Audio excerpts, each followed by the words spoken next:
Hello, everyone. We have a full house today. 4 panelists for the price of 1. Your lucky day. Yeah. We're going to wait a little bit until folks join in, and then we'll kick off our agenda after that. While we let folks join in and that's loading, as a quick reminder, the chat isn't accessible for the whole group, but if you have a question, you can use the Q&A part to drop in your question there. We can type answers to some of them. We can answer some of them live. And so as we go through the presentation today, check out the Q&A things, the Q&A box below to drop in any questions. And we always post these on YouTube, except for the once in a dozen times we forget to. But we post these to YouTube, and they do pretty well on there. So if you miss anything, check it later. But if you watch it live, you'll get all the insights as fast as they're available. So we'll give it one more minute for folks to join, and then we'll give it a go. I'm gonna go ahead and say that it's only technical difficulties that stop us from posting everything. We never forget anything. It's only technical difficulties. Yeah, it's definitely not because I made a fool of myself or anything like that. That was not the case. All right.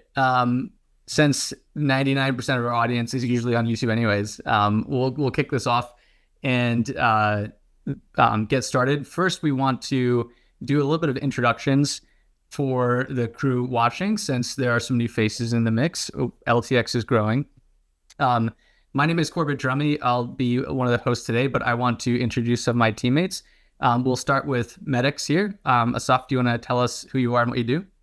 Yeah, so I'm Medics. I'm working at LTX for the past 5 years or so.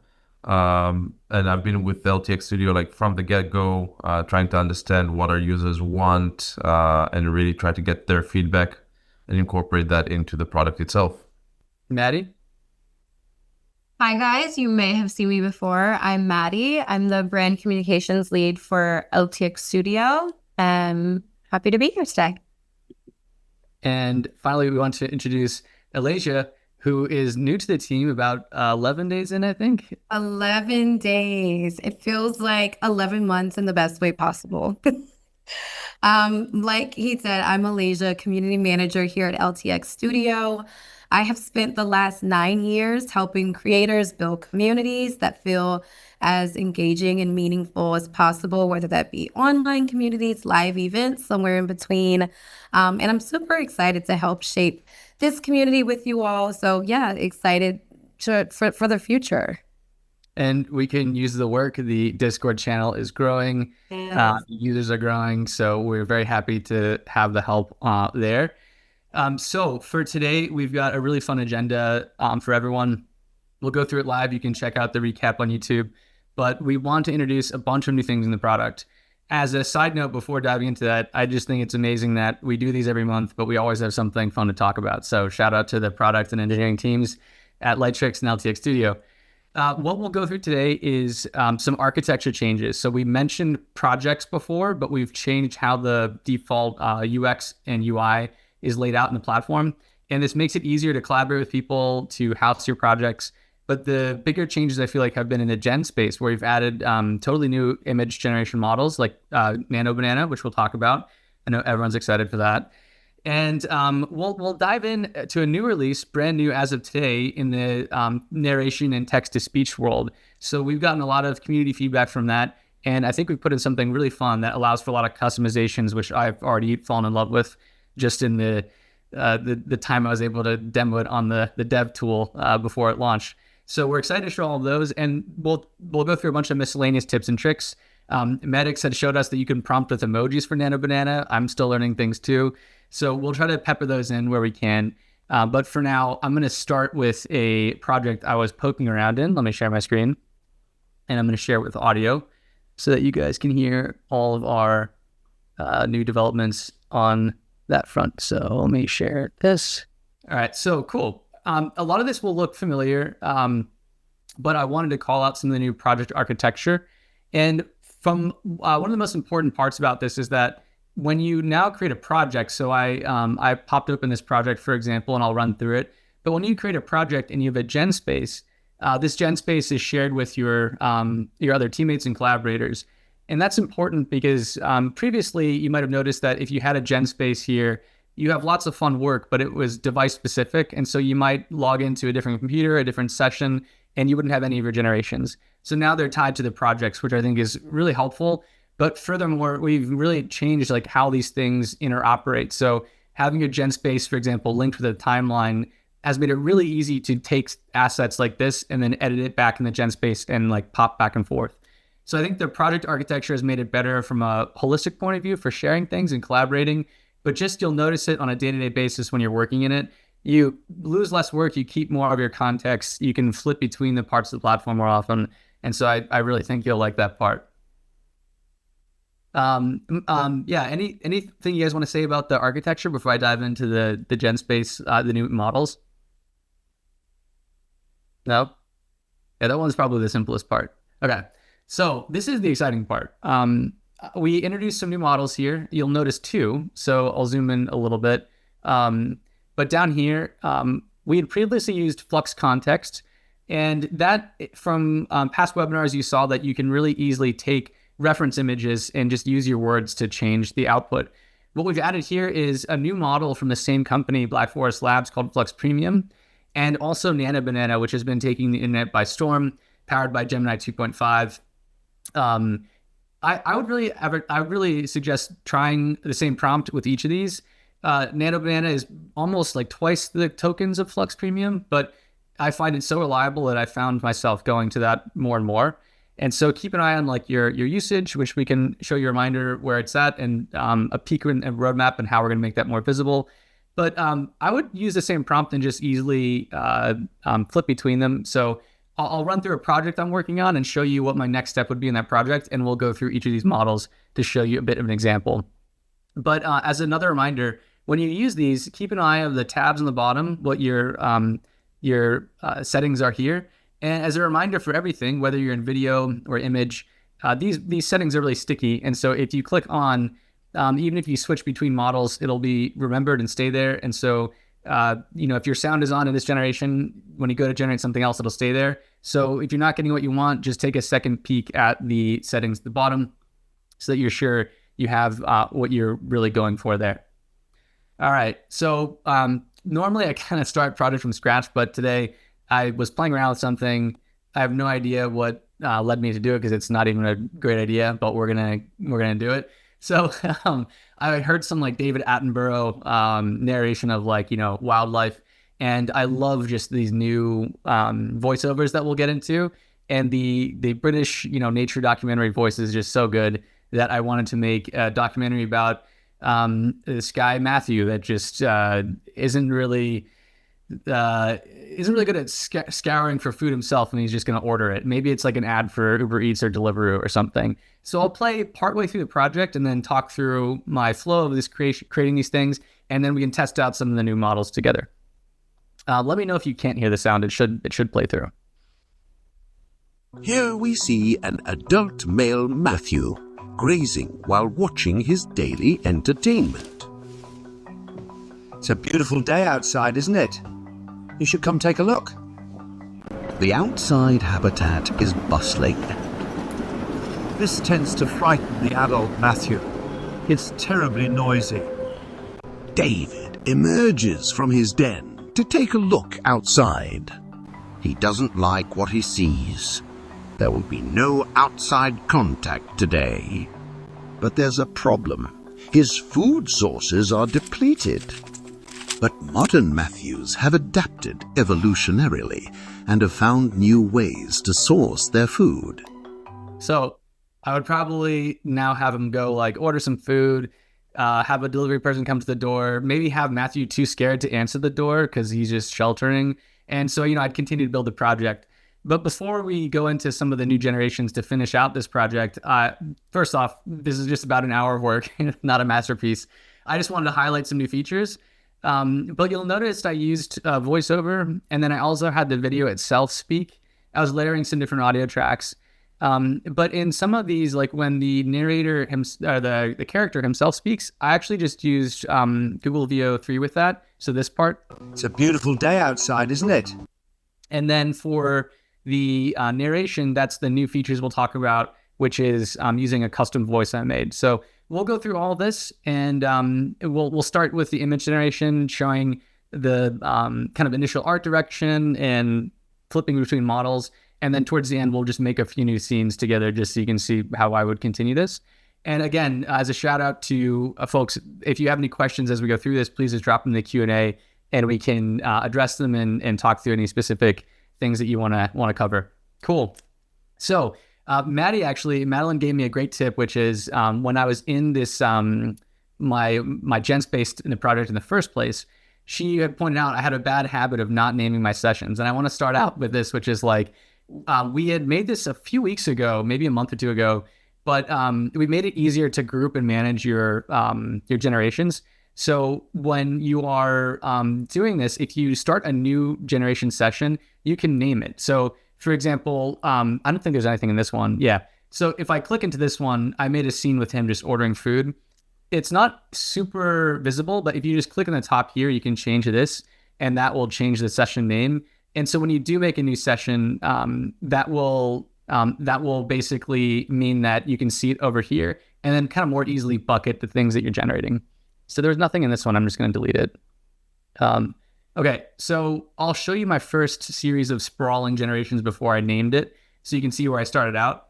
I had just asked Nano Banana to play around with this. I wanted, a person on his couch ordering food, and it seemed too depressing, so I asked for a little bit more color in the background. And I just was testing different models and things like that in terms of what it was giving me. On the right here, you can see any of the prompts and what I got. When I was getting the outside areas, it initially gave me things that didn't feel like the right scene, and you can just zoom in and ask for more of what you want. You probably will remember this, but the whole power of these models, for example, Nano Banana and FLUX Context, is that you can take any image like this. I'll just grab this one, and you can just use text to add anything about it. As a reminder, you've seen these, like it has suggestions, like it knows what the wallpaper is. You can say change the wallpaper to pink. And you can do any of these things. Let me scroll to the end. So I could drop in anything, and I just generated it twice, but you can drop in anything and it will respond to your text, and it's gotten very accurate. Honestly, the only times you might struggle is when you're trying to introduce new things into the image. And so I'll show you how to work with that. But you've got to a point now where you can just daisy chain things along. You might also want to test out different models. So it'll keep the stickiness of this prompt, and then you can just flip to a different model and test it out. One caveat is that, like I said, the different models have different things that you can input. With FLUX, you can dictate camera views, and with Nano Banana, oh, actually, look at that. I didn't realize you did in Nano Banana too. So just keep in mind if you're asking it for a certain camera angle. Nano Banana has one other limitation, which is the aspect ratio, right? Do you remember? It only provides them as a square image 1 by 1. However, when it edits an image, for example, if you import it as a reference, a landscape or a portrait, it will return a landscape or a portrait. Great point. And so let's say that you're trying, like the simplest things are when you're editing something already in frame. So as an example, if I'd said, remove the older man in the image, again, you can type in something here and try another model really easily and hit the same prompt. And if you're struggling, I often flip to different models to see what's going to work. And that way you can just see what's giving you the best results. But it usually does really well with those simple types of instructions. It also does well with giving scene changes. So for example, show me more of the room so we can see the front door. So I'll do FLUX Premium and then Nano Banana. These are pretty straightforward. Where it can be harder is when you're trying to introduce something totally new. And so I'll show you an example of that. And remember, I didn't change the reference image. The reference image still had the guy in it. But each of these pretty much got the context of showing me, the front door of an apartment. Where I struggled, for example, in the beginning of this is getting things that are totally new.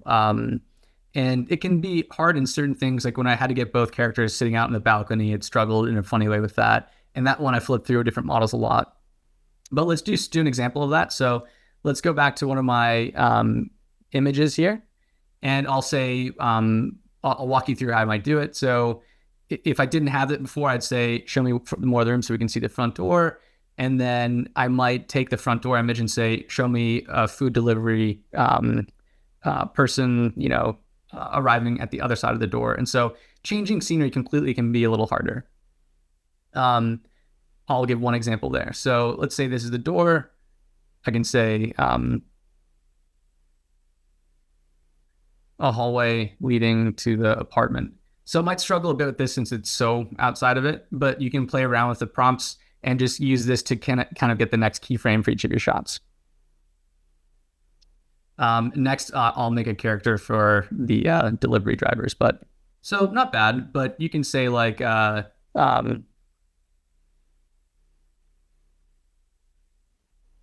change the scene so we're viewing from the hallway. Something like that. So I just play around with the prompts just to get different angles, introduce new characters, etc. So with Nano Banana, before I move on to some new motion things, anything you guys want to call out on where you found the models helpful on a relative basis? I honestly think they've been pretty similar. Nano Banana is almost like twice the token, so it's a little more expensive. It works a little more often, I'd say. But so if you're being conscientious, maybe use Flux Premium or Flux. But they're all pretty good these days. One of the biggest advantages of Nano Banana is no cleft chins, which is an indicator for all AI generated content these days. Yeah. Yeah, I'll also add, I think, Corbett, like you've touched on, Nano Banana is really good for kind of a workaround for vanish and generative fill. If there's something kind of within the frame, without the frame, it makes it really easy to just kind of prompt in and out what you're looking for. Mm-hmm. We're definitely some, I'll go through my my generation so you all can see, but there's definitely been some cases where I had flipped through so many iterations to find different things. And here, one second. So I'll scroll back to the top so you can see what I went through.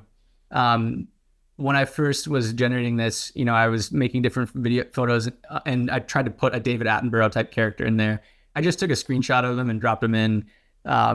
And some of the default placements weren't that good looking, but they quickly got better.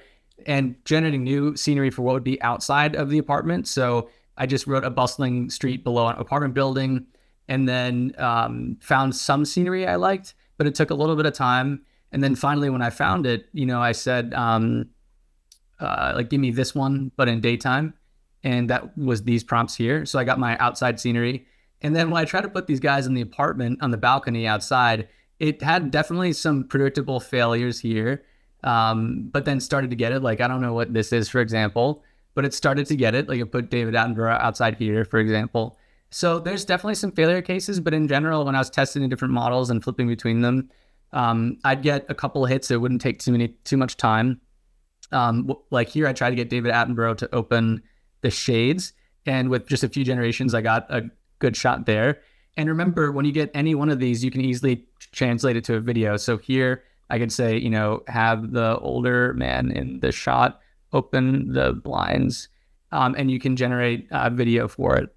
We've seen this before, but Veo 3 will be extremely slow. And so when I was testing out different things, I would often do LTXB. And that's where you have all this great camera angle work you can do. And so when I need fancy camera angle work, I always do LTXB because it can be really accurate with how you want the general scene to look. But as you cycle through the keyframes in your shot, you can find the great ones. And then once you have that, I've just been sending them straight to timeline. So I might find something here, and then you'll see you can just send it to timeline. And so you can be building out. I've been recently storyboarding on timeline a lot and skipping the storyboard part. So here we have them opening the scenes, or opening the blinds. So here, I could send this straight to timeline, and you can be building out. I'm going to delete that though, but you can be building out straight from here, which is pretty easy to do. So we'll do one more thing. So I might make a joke at the end of it. For example, like you see me generating videos of our character Matthew going to the door, about to answer it. There's some cool again, if you notice the arc, right? I like some of the camera work that you can do with that, like this arcing and panning over. And that's again done in the video section, motion. You can get these previews of what it would look like here. But it adds a lot of production value, I think. And so I can say like, pan to the right or the left and have someone open the door. I was also going to have him chicken out when he goes to the door and not answer it, and then instead just text the person to leave it at the door. And so I took a screenshot of a phone in Matthew's hand and said, do this, but extreme close-up of this shot, but put this text message on the screen. So when you're trying to generate something by itself, like if I just said, for example, show me a phone with a text message on it that says you can drop this at the door. It will give me like too much variety almost. Like it'll give me stylistically things that won't work. And so what I've done is I take anything that's relevant from that scene. Like I had an earlier shot with him on the couch, and you can just use that as the reference, drag and drop that there and say, show me an extreme close-up. So that way you can just get much more accurate. Like here you can see these all don't hit the mark, but when you're building off of previous scenes, you can still ask to change the camera angle, etc. But you can get some consistency in what you're building. So it filled it out pretty easily. Added in some other language in there. I don't know what that is though. Yeah. So to finish this out, I'd probably have a delivery person arrive at the door, have our character Matthew chicken out, or just say to drop it, have him cower under the blankets, and say after a rewarding day of hunting down food, he's retreated to his TikTok or something. So I want to show a little bit about that voiceover part now, since that adds so much to the character. But by the way, guys, anything you want to talk about on the like motion video section before I go over to the voice? Just jumping into the timeline, we have a question. If you can just talk a little bit about kind of building out the story on the timeline rather than the storyboard, which I think is an interesting point. Yeah, so it's something I found myself doing ever since Projects was released. I don't even know if I should say it's a best practice or not, but I can say that with the Projects architecture, it's so intuitive to go from generation to what we need. So I'll show you an example of what that looks like. At the end of our project here, we had Matthew pulling out his phone and about to order. And so in my gen space, and I'm in my like ordering food section here, I think I had him scrolling pictures of food up here. I'll show you. Yeah, here. So I had him scrolling pictures of food, and I can go like this and say, send a timeline. And remember, it'll drop it wherever the playhead is usually, but often just in the beginning. So I'm going to drag this over and then drop this here. You can have 2 sections of video and I think 5 sections of audio. And I'll show you one quick tip about managing the timeline, which is a super random note, but worth it. And one other quick note is if you mess up, you can do the Control-Z and undo things. So that was an often request feature, and it's freaking awesome to have because I use it a lot just to undo stuff like that. But I'm almost like storyboarding my blocks here. So what I do is I often will go from the gen space to figure out what to do next. So for here, for example, I might have them go to the door. I might do some other things, and I'm kind of dropping them as blocks right on the timeline. So the storyboard is really helpful for a lot of reasons in terms of planning out your shoots for aligning and collaborating with people. It is more collaborative in a way, but if it's just you and you're building something out quickly, I would just drop things straight in the timeline and use that to block out your shots, especially because you can now edit things. Like let's say I want to change something, like I want to change this video.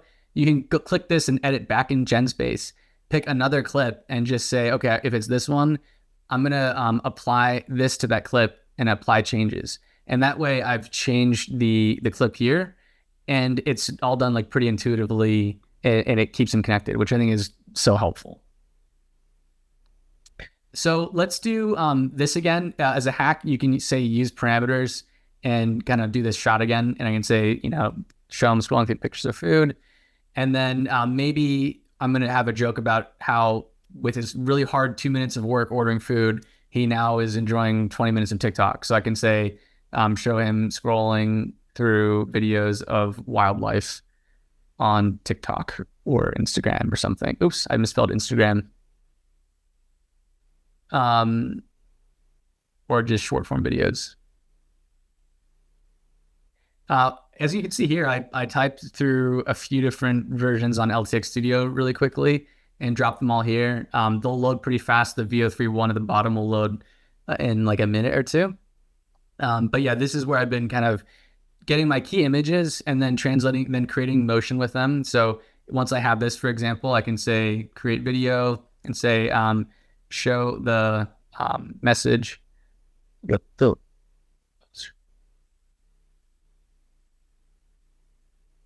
So, you know, you can be playing around with the video really quickly and then sending that straight to timelines and build out your story. I'll just drop one more video, then we'll switch over to the narration.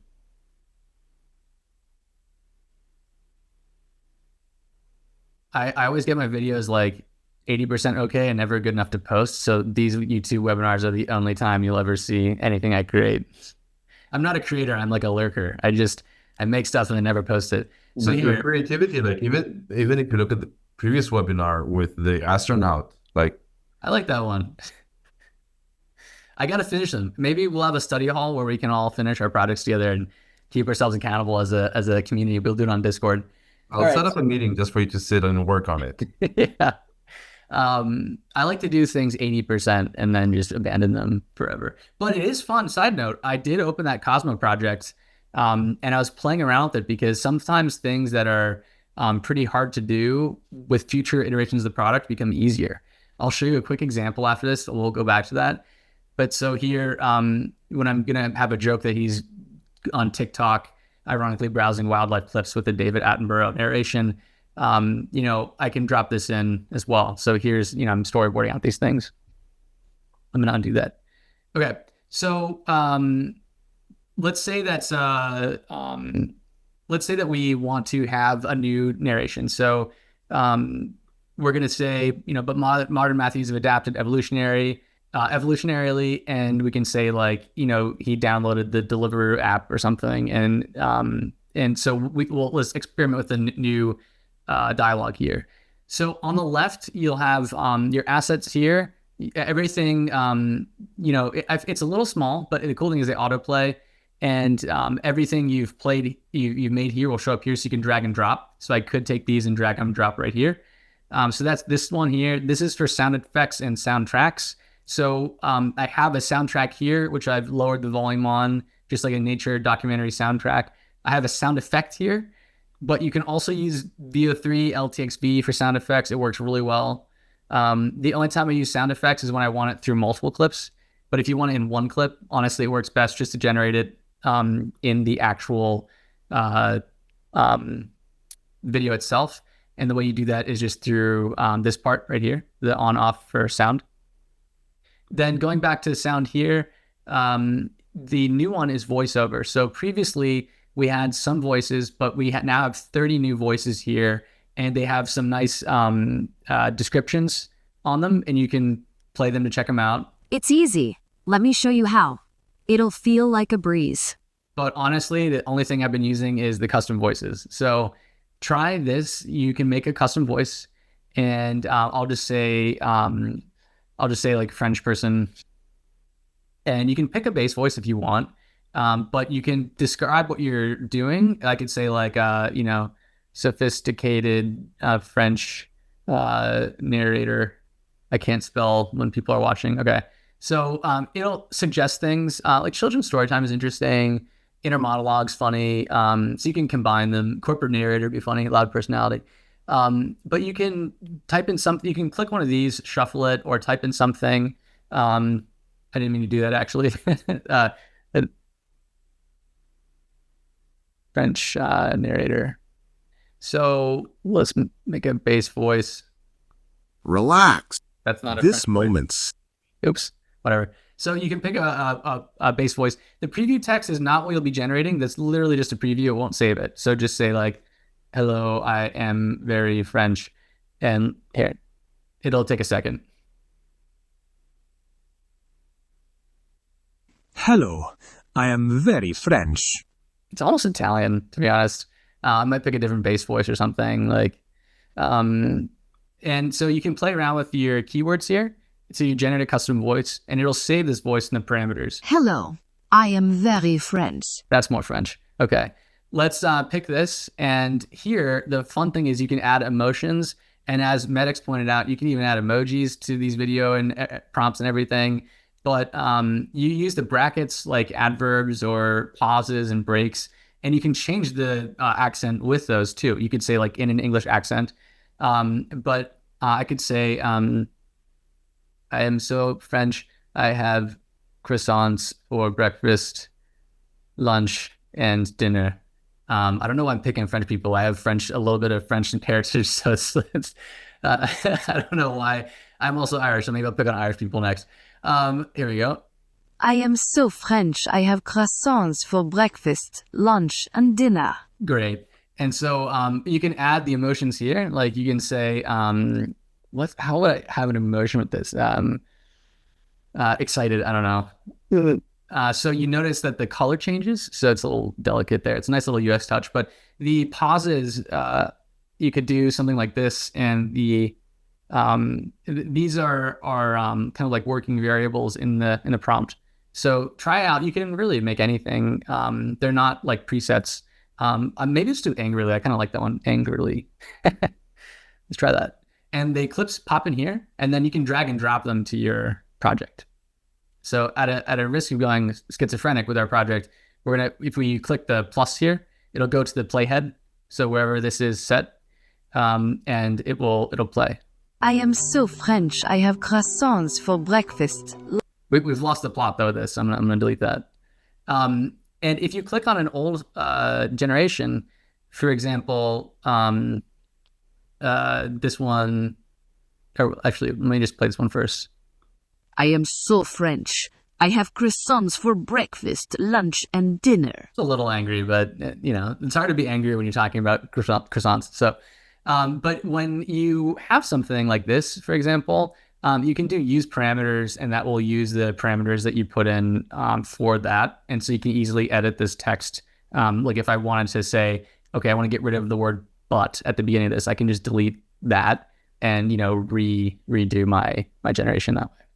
But these have been awesome. You can pair custom voices with characters, but I've really loved it for narration. You can do any voice you want. You're not bucketed to like a certain amount of people. And I think this is also powered by Gemini 2.5 Flash, and it's very powerful in the sense that it sounds natural. Like as you play around with it, it's always gonna be a little hard, but it sounds very natural, and you can customize it really well. Like write something and then change the tone. Say like exasperated. Like here, we'll just do one more picking on French people. We'll do. While you're doing it, I'm gonna tell the people what they're about to ask. Yes, you can delete these. Yeah.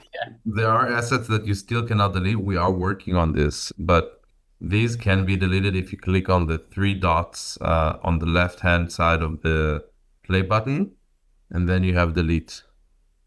Oh, sorry, I was generating this. I wasn't paying attention. What you? Oh, these. Sorry. Yeah. Yes. Yeah. Yeah. There's a few things. It's funny. We get all these small tips from the community, and we have we're always dog fooding and using our own product. So lots of little things will have changed. But I also want to show a few things about the timeline navigation, since some people might have had issues with that, and we've worked on the timeline itself in the last month. I just want to show a few random things. But let's do one more voice change here. I am so French. I have croissants for breakfast, lunch, and dinner. It's almost a little Russian. So I didn't give it much, by the way. Like, I gave it just like a French person. But you can add in anything. You can use ChatGPT to figure out what you should add to make your voices interesting. But please give that a go. It's very fun. As Madeline and we talked about this beforehand, but we do have some exciting updates coming soon in regards to things around lip syncing, since I know that was talked about in the community. But for now, if you want to try dialogue, again, as I point out here, a really go-to option for me has just been using the VO3 dialogue, which, by the way, fun fact, it doesn't show. Like if we have here, let's just do it real quick so you can see it. Let's just take our David Attenborough character. And let me get a photo of him. I'll say, use this, create video, and I'll say,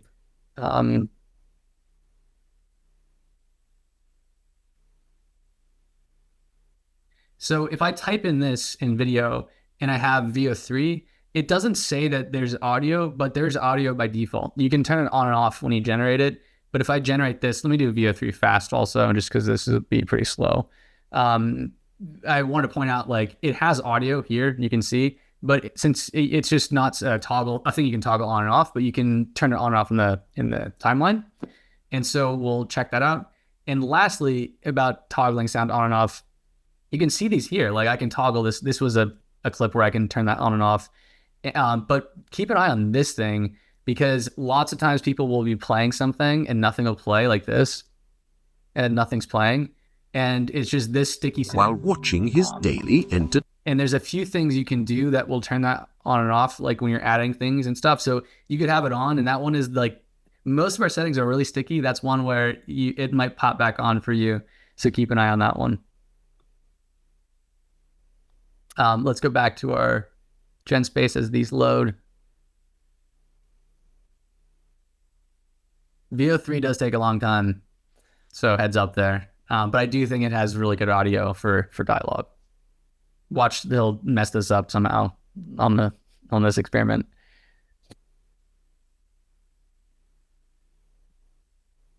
Okay, so here. Have to bring in a tourist spread 992 refined when he's sitting back. That's not good. Let's see. Dreiße Ball, how mil Treister, if you have some mysteries and more some meal. Well, we can blame Google for that one. That wasn't us. So I would just try it again, and it came out like gibberish.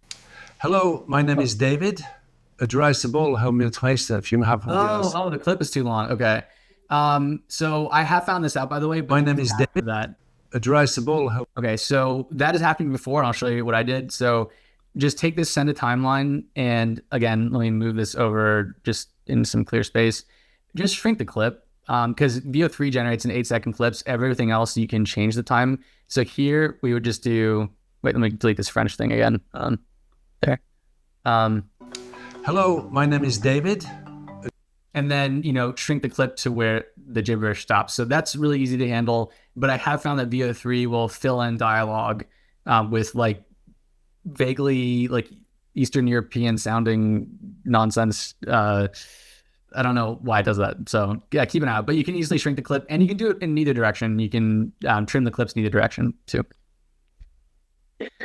Cool. So yeah, if you need to split clips, you can do it there, add things here. And then remember, you can drag and drop really easily. So I flip between gen space a lot because I forget exactly which one I'm going for, but you can flip through clips like this. All right. We showed a few things here, and I don't know if Medics or Maddie, if you want to talk about some focus areas in the roadmap that we're looking at near term, or some other, if we can then go into some fun stuff like your emojis ones, if you want to show some of that, Asaf. Yeah, I'll be happy to share that because mostly I don't want to share a lot of the things that we work with on, simply because there are some things that we've heard that are going to be next week for the last 2 weeks. So I don't want to create expectations. All I can say is that we're working on many, many exciting things. And I'm sure that everybody who's using LTX will like them. And on the lighter side of things, I will share, if you don't mind me sharing the screen. Oh, yeah, let me stop 1 second. I also, while Asaf pulls up his screen, just want to jump in and say that do join our Discord community, because Asaf and Alasia will be giving heads up on new features, new releases. The community finds out about a day before, if not a bit more. So lots of good stuff going on over there. Make sure you're one of the first to know. So I was just playing around, seeing what can be done. And I thought, I remember that back in the day, with one of our apps, we tried prompting with emojis, and I said, let's try it as well. So doing just Flux, we got a few results. We have, I did, let's start with what I did. A rocket, astronaut, skull, and ghost. Flux gave us some pretty decent results. Flux Premium, I think, even better, obviously. For those of you who watch Doctor Who, this will be a terrifying image, same as this. But Nano Banana really knocked it out of the ballpark with amazing imagery, in my opinion. And you can also see that other emojis work, right? Then it's purely the AI imagination, or how it interprets the emojis. There's a lot we don't know of what to expect when we put these emojis. But just like Corbett said that I said to him, we do see that emojis also work with the prompting of voices, right? If you use a mind blown emoji, you'll get a little bit of a different tone of voice. If you do a skull or a curious or any other thing, basically Gemini will be able to use that to give a little bit more depth and personality to your text. Actually, Asaf, this is a really interesting one where we could just quickly showcase the three models. Maybe since like Halloween is not too far on the corner, just do like a skull and pumpkin emoji and see what each of the three models give. And that's probably like a pretty clean way of showing the different types of like default imagery. I found myself ending up flipping between Flux Premium and Nano Banana, and then ending up settling on Nano Banana, but it was mostly because it was adherence to prompt, not necessarily style. And so this might just show kind of different like default styles, maybe. I'm just curious. Yeah, cat, skull. Pumpkin. And also notice that I'm not like selecting anything for the model to be influenced by. So we really want to see the default. So we'll go Nano Banana, we'll go Flux Premium, and we'll go the general Flux or the regular Flux. Another difference, I don't know how many people have noticed, Nano Banana gives you half the amount of images. So I think it's a really interesting interpretation. So starting with Nano Banana, we have the Cato Lantern, if you can pronounce that.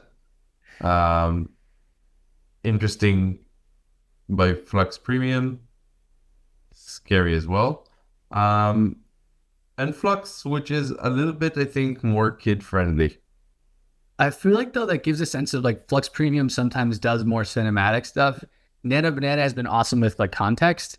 And you'll know like the first image for Flux Premium, it's like kind of like the skull here, the black skull. Yeah, like I guess all three of these, it does tend to give more like cinematic results.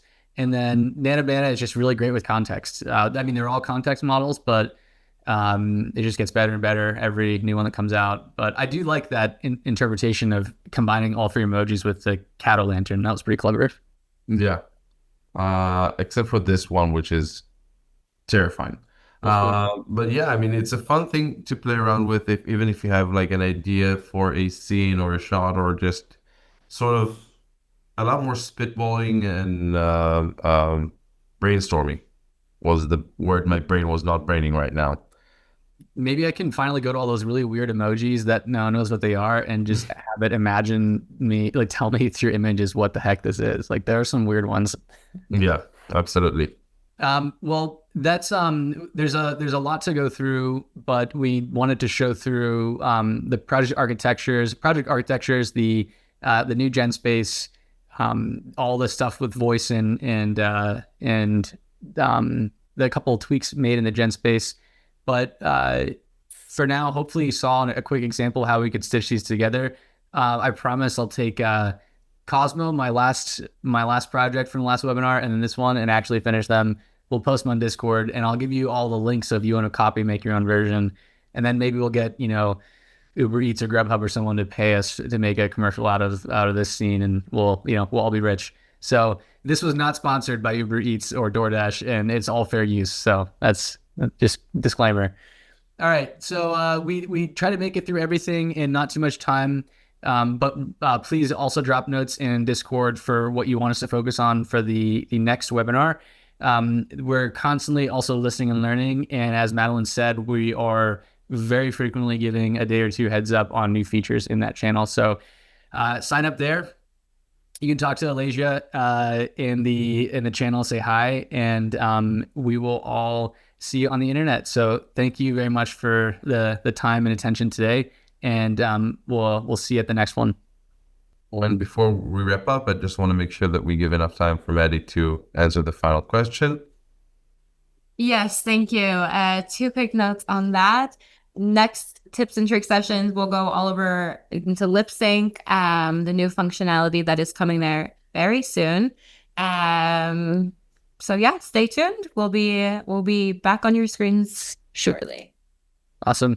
See y'all. Thanks, everyone. Bye-bye.